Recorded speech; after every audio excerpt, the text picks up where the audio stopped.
Welcome to నా news. ముందుగా headlines చూద్దాం.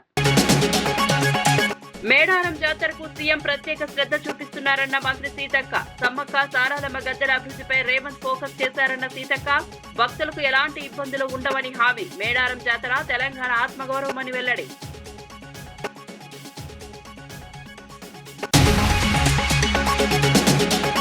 మహిళలు ఉద్యోగాలిచ్చే స్థాయికి ఎదగాలన్న మంత్రి అనిత.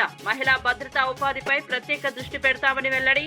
నైపుణ్యాలతో మహిళల నాయకత్వానికి అనిత పిలుపు. మహిళల అభివృద్ధి సమాజ అభివృద్ధి అన్న అనిత.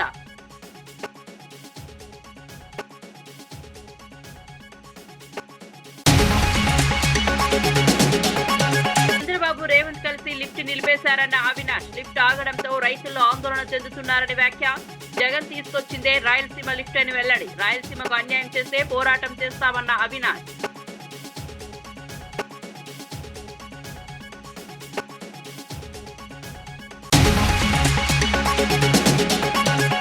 రాయలసీమ లిఫ్ట్ నిలిచిపోవడానికి జగన్ కారణమన్న సవిత. అనుమతులు నిధులు లేకనే పనులు ఆగాయని వ్యాఖ్య. రాయలసీమ అభివృద్ధికి ప్రభుత్వం కట్టుబడి ఉందని వెల్లడి. రాజకీయ ఆరోపణలతో ప్రజలను మభ్యపెట్టవద్దని వ్యాఖ్య.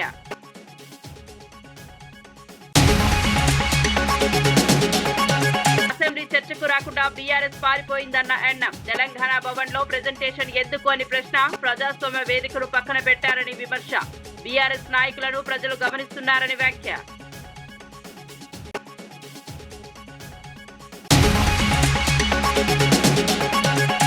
ప్రస్తుత కాంగ్రెస్ ప్రభుత్వ పాలనపై శాసనసభ స్పీకర్, శాసనమండలి చైర్మన్ ఇద్దరు బహిరంగంగానే విమర్శలు చేశారని ప్రతిపక్ష నేతలు పేర్కొన్నారు. ఉప ముఖ్యమంత్రి చెప్పిన అంశాలు వాస్తవానికి భిన్నమని సభలో ప్రశ్నించారని తెలిపారు. ట్రాన్స్ఫార్మర్లు కాలిపోతున్నా పట్టించుకోవడం లేదని, ప్రభుత్వ ఆసుపత్రుల్లో డాక్టర్లు లేరని, విద్యా వ్యవస్థ నిర్వీర్యమైపోయిందని సభాపతులే చెప్పడం గమనార్హమన్నారు. ఇది ప్రభుత్వ వైఫల్యానికి నిదర్శనమని విమర్శించారు. ప్రజలకు మౌలిక సేవలు అందించడంలో ప్రభుత్వం పూర్తిగా విఫలమైందని ఆరోపించారు. పాలకులు ప్రకటనలకై పరిమితమై క్షేత్రస్థాయిలో సమస్యలు పరిష్కరించడంలో నిర్లక్ష్యం చేస్తున్నారని మండిపడ్డారు. ఇలాగే కొనసాగితే ప్రజల ఆగ్రహం తప్పదని ప్రతిపక్ష నేతలు హెచ్చరించారు. తీరును అసెంబ్లీని తయారు చేసే ప్రయత్నం చేశారు. కాబట్టి ఈ ప్రజెంటేషన్ విషయంలో కూడా వింత వింత వింత ఒక మార్పు కనపడ్డది.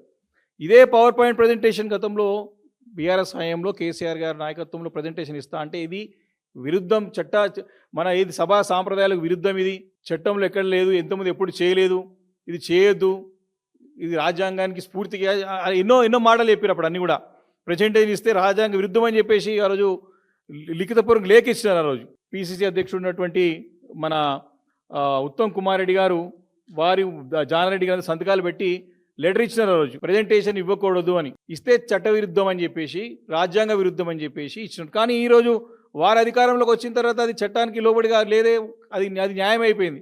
మేము వద్దని చెప్పలేదు.